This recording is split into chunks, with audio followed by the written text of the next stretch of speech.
teman-teman, gimana nih kabar kalian? Semoga kalian baik-baik aja ya. Belakangan ini tuh isu LGBTQ+ ini lagi ramai banget kan diomongin di mana-mana, di TV, terus di berita, bahkan sampai di media sosial. Nah, kayaknya kita bakal seru banget kali ya kalau ngomongin tema ini di Pos Laksmi, podcastnya Biro Laksmi. Nah, di episode perdana ini kita bakal dipandu oleh moderator yang cantik, yaitu Aurelia Sekar Maharani, dan materi yang hebat, yaitu Bang Gifari. Pasti kalian udah gak sabar kan nungguin podcastnya? Yuk kita simak podcastnya. Halo teman-teman, perkenalkan aku Aurelia Sekar Maharani sebagai moderator hari ini. Dan ada Kak Gifari. Hai, Pos Laksmi. Ya, langsung pembukaannya aja kali ya Kak. Apa kabar nih Kak? Kabar baik, Aurel. Aurel sendiri gimana kabarnya? Alhamdulillah sehat-sehat. Kesibukannya apa Kak? Kesibukannya akhir-akhir ini Kak Fari tetap ngisi trainer, jadi trainer, juga konten di Instagram, jadi komiku, sama sekarang juga aktif nih di Yayasan Karya Bakti Laksmi. Gitu. Sibuk banget ya? Ya lumayan Ren. Oke. Aku mau pembukaan dulu nih. Boleh. Ada ala-alanya gitu dari ala-alanya. kita. Gimana? Nah, aku bakal contohin dulu ya. Boleh. Pos Laksmi. Oh, L ya? Iya, L. Jadi Pos Laksmi. Iya. Karena Laksmi kan L ya? Iya. Oh, iya betul. Oke, aku bakal nyapa dulu teman-teman yang ada di rumah ya. Selamat datang di Pos Laksmi. Keren juga sih Kak, Keren. pembukaan kita. Oh. Mantap ya. Kak Gifari, kita bakal ngebahas tentang isu-isu yang lagi viral nih di TikTok atau di media sosial tuh pasti lagi booming banget ya. Yeah. Apalagi yang kayak dunia yang lagi sibuk-sibuknya dengan media sosial. Yeah. Pasti Kak Gifari punya TikTok, Instagram, dan punya benar. pasti punya, kalian semua juga pasti punya. Nah, di sini aku bakal bahas nih Kak Gifari. Kak Gifari tahu gak sih kayak isu-isunya tentang LGBTQ+. Oh iya. Sedangkan kan kalau yang pada umumnya gitu ya, kita cuma tahu tuh kayak LGBT doang, gak ada Q dan plus. Sedangkan di podcast kita hari ini ada LGBTQ+. Betul. Boleh diceritain nggak sih Kak Gifari? Jadi tuh LGBTQ+ ini tuh apa gitu? Nah, jadi gini Rel. Sebelum masuk ke tentang apa LGBTQ+ ya, Kak Fari itu mau ngasih apa ya? Insight dulu nih jadi kan memang sekarang kita ada di Pos Laksmi nih, di Laksmi Karya Bakti. Memang sedari dulu gitu ya, kalau Kak Fari kan dulu sempat di Laksmi itu dari tahun 2015. Jadi setelah lulus kuliah jadi trainer sex education. Oh, magangnya sini juga? Sempat di sini. Nah, ketika itu memang sudah dari awal kami semua di tim Laksmi Karya Bakti itu kan ke sekolah-sekolah nih, ke Jabodetabek, itu memang mengedukasi tentang LGBT ini Rel.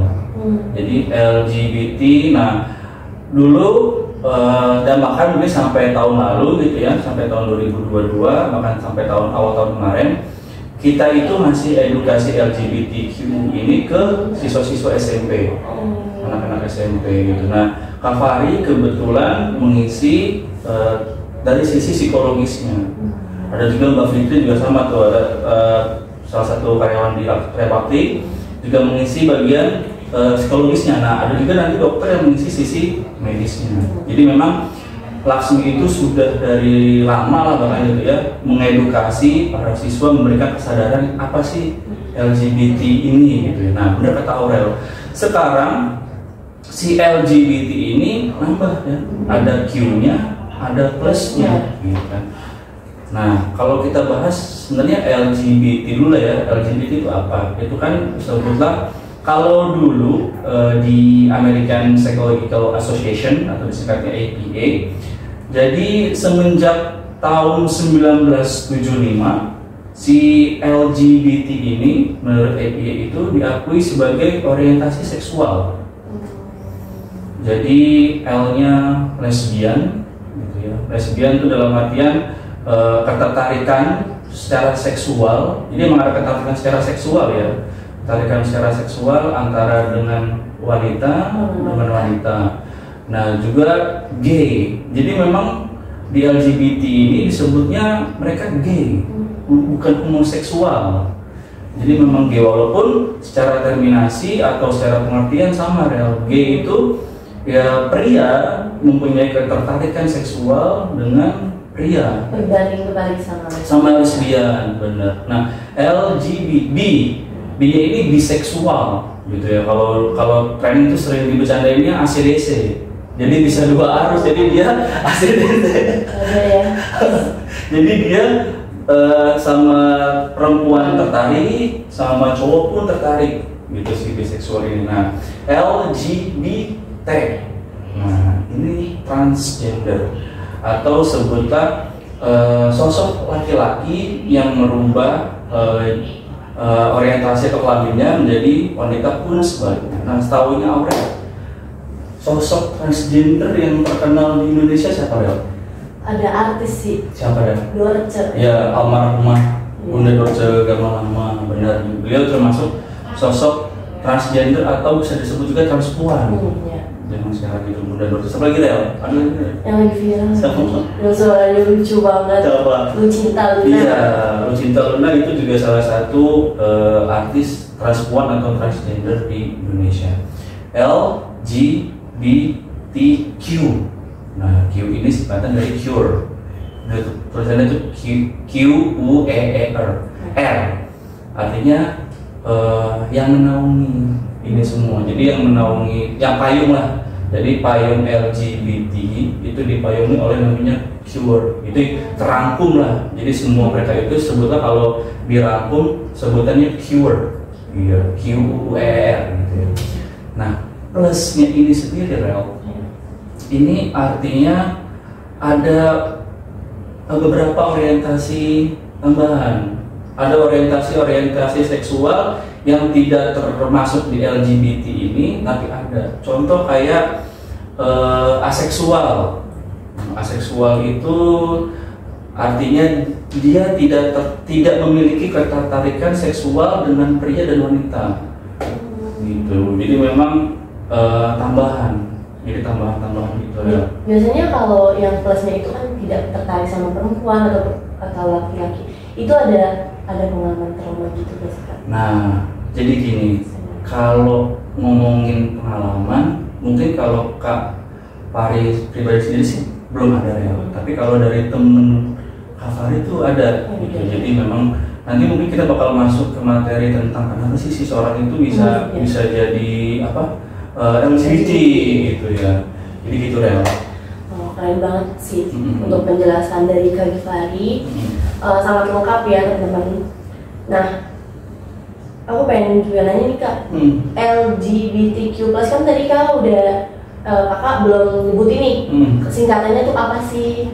LGBTQ. LGBTQ+. Lesbian, gay, biseksual, transgender, queer plus gitu.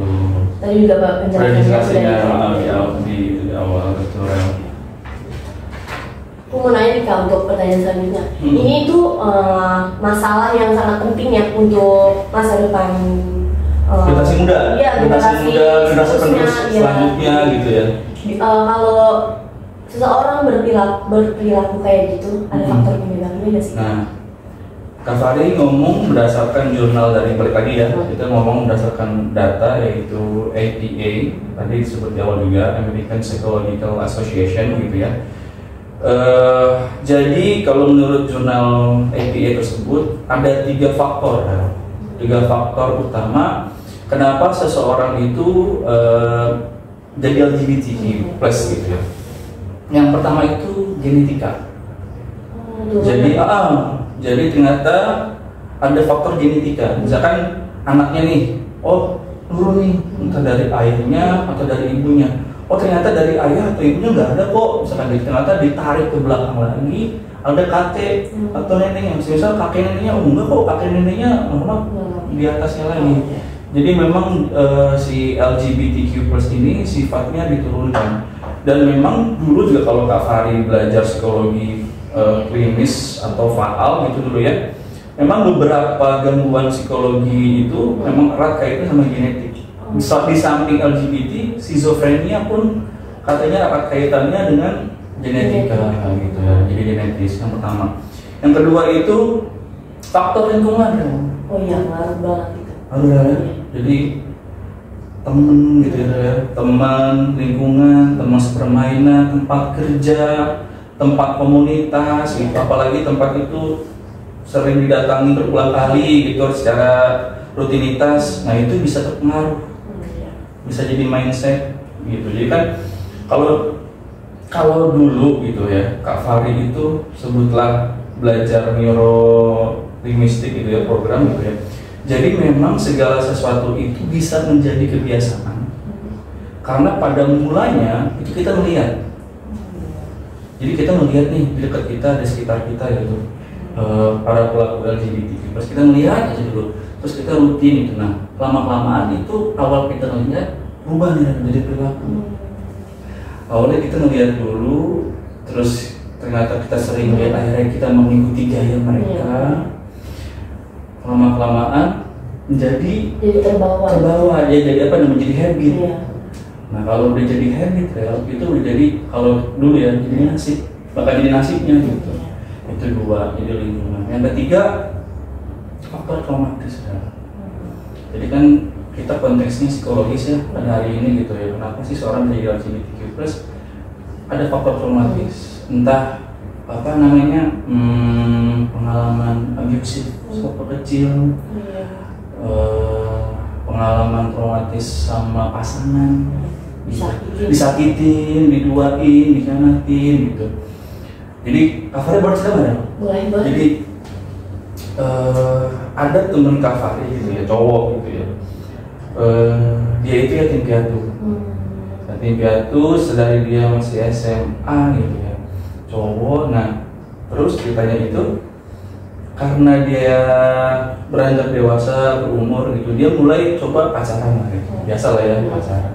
Cuman dari beberapa kali dia pacaran, teman Kak Fari ini disakitin terus lah gitu, nggak pernah gagal lah, hubungan asmaranya itu nggak pernah berhasil.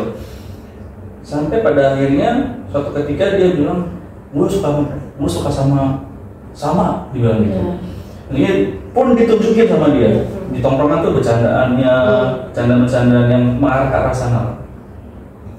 Sampai suatu ketika dia akhirnya ketemu sama perempuan yang memahami kondisinya dia, cocok, maksudnya ngerti, oh ini anak yatim piatu gitu ya, oh ternyata dia pernah punya luka trauma sama pasangan sebelumnya gitu, sehingga dia mungkin seperti sekarang ini, dan si perempuan ini mencoba memahami, menerima, perlahan-lahan dia sembuh dari lukanya, dan akhirnya dia kembali normal lagi gitu. Aku sendiri kira-kira punya nggak pengalaman temen kayak gitu? Punya sih Kak, waktu SMP. Gimana dah? Jadi tuh karena aku orangnya kalau berteman itu tulus banget gitu ya Kak, kayak nggak pernah beda-bedain temen itu yang mana mau mereka nilai aku jelek, aku baik, kan mereka sendiri yang nilai. Itu aku dulu tuh karena SMP-nya deket ya dari rumah aku, jadi tuh ada anak baru lah masuk, perempuan cantik putih pokoknya. Itu jadi dia masuk kelas aku. Nah, sedangkan aku tuh kayak orangnya berteman sama siapa aja gitu, yang mau kenal sama aku ya aku temenin gitu lah. Nah, karena rumah aku sama rumah dia tuh deketan, dan dia tuh tinggal sama nenek sama kakeknya ya, karena nggak bisa nganterin juga kali ya, capek gitu mungkin kerjaan atau segala macam di rumah. Jadi aku yang kayak antar jemput gitu loh. Tapi dia bawa motornya, itu motornya motor aku kan. Nah, seiring berjalan waktu tuh kayak aku tuh mikirnya, oh berarti gue punya temen tuh tulus cuma dia doang gitu. Jadi aku nggak tahu kalau dia tuh tertarik sama aku. Oh, belum tahu nih, belum belum tahu. Nah, udah sering berjalannya waktu, antar jemput, itu juga WA-an Kak tiap hari. Nah, kayak apa teman padahal ya teman biasa gitu doang, teman kayak circle-an lah kalau bahasa generasi sekarangnya tuh. Udah sering berjalannya waktu, aku nggak tahu kalau dia suka sama aku. kita bisa nih SMA, aku nggak tahu kalau dia SMA di mana, aku di Muhammadiyah 1. Nah di situ aku nggak bareng, kayak udah pisah gitu loh, karena SMA-nya beda lah. SMA-nya beda. Nah seiring berjalannya waktu tuh kayak aku punya temen lah di SMA, circle baru lah, circle baru. Nah circle barunya itu cuma kayak 2-3 orang gitu.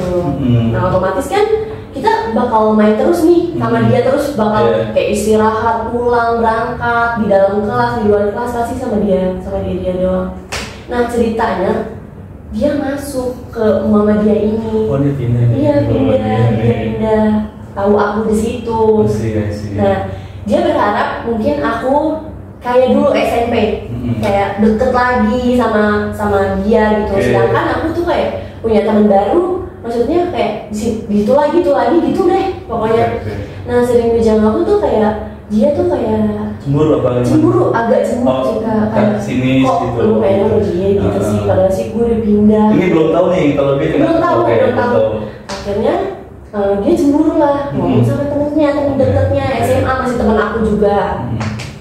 Nah ngomong tuh, pokoknya dia ngelakuin ke cewek-cewek ini tuh kayak tulus. Kayak tulusnya tuh tulus beda yang kayak perempuan temenan gitu. Iya, pokoknya nothing tulus apa apa aja tuh dilakuin. Dia loyal gitu lah. Iya.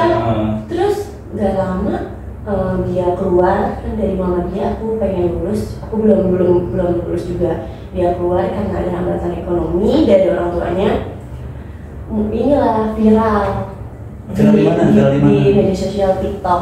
Oke, terus viralnya itu cewek dia pacaran sama cewek. Oke, jadi ketahuannya dari TikTok. Dari situ. Nah, temennya dia dulu di Rel,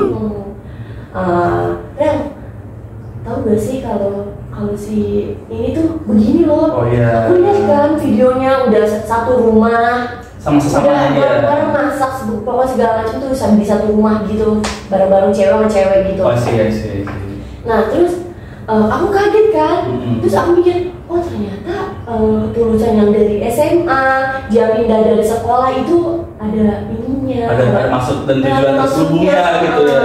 Ternyata emang suka. Iya, karena suka. Sedangkan aku nganggap itu kayak teman. Udah teman aja. Karena sering nginep di rumah juga kan ya udah mamaku kan juga kayak nggak mungkin kalau dia nggak nginep diusir kan nggak mungkin terima aja namanya juga perempuan sama perempuan mikirnya kan kayak gitu kita.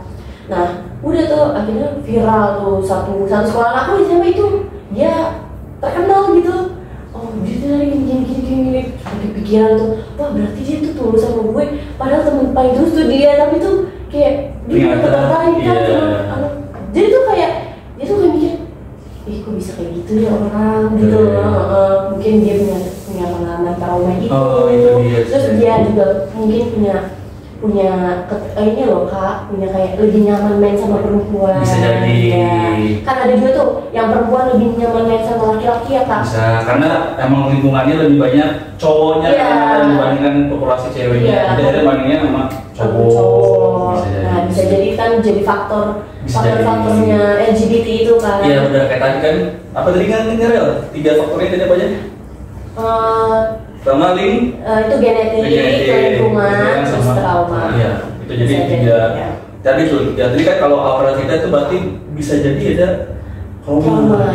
Itu saya kafar juga teman kafar itu, yang cowok itu trauma, cuman syukurnya kalau teman kafar itu udah kembali normal karena dia ketemu sama pasangan yang sebutlah bisa menerima dia apa adanya, ngerti kondisi. Jadi memang secara nggak sadar kita memang hidup berdampingan sama mereka gitu. Jadi kita ya emang sudah seperti itu gitu ya, mau gimana lagi gitu. Mau nggak mau kita yang orang psikologi mencoba memahami gitu ya, mencoba memahami keberadaan mereka gitu lah ya, menurut Kak Fari sih gitu. Sebentar, sebelum nanti ini bakal ada editan. Ini bakal ada gini Rel. Jadi si LGBTQ+ itu ada benderanya. Oh, jadi benderanya itu macam-macam. Jadi kalau yang selama ini kita lihat, yang pelangi itu tuh yang pelangi, yang merah, Magic to Video itu lah benderanya itu hanya untuk khusus kaum yang gay. Kan LGBT itu yang gay-nya tuh, yang gay-nya.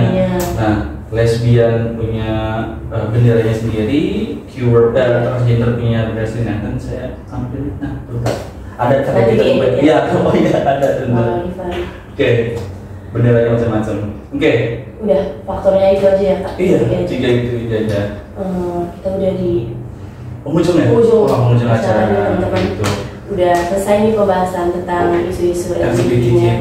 Kak, sebelum kita tutup ada saran-saran gak sih Kak supaya generasi ini tuh kayak enggak seterusnya kayak gitu dilanjutin malah turun-temurun gitu loh Kak. Kita sebagai kita sebagai. Jadi kan kalau kita perlu sadarin sekarang itu memang isu ini memang lagi marak di mana-mana gitu ya. Tadi udah kata orang di awal ya, di TV ya, di media sosial gitu ya. Bahkan sampai kalau kita ingat kemarin itu sempat ada konser Coldplay sebelum open war tiket itu kan katanya membawa isu LGBTQ gitu ya.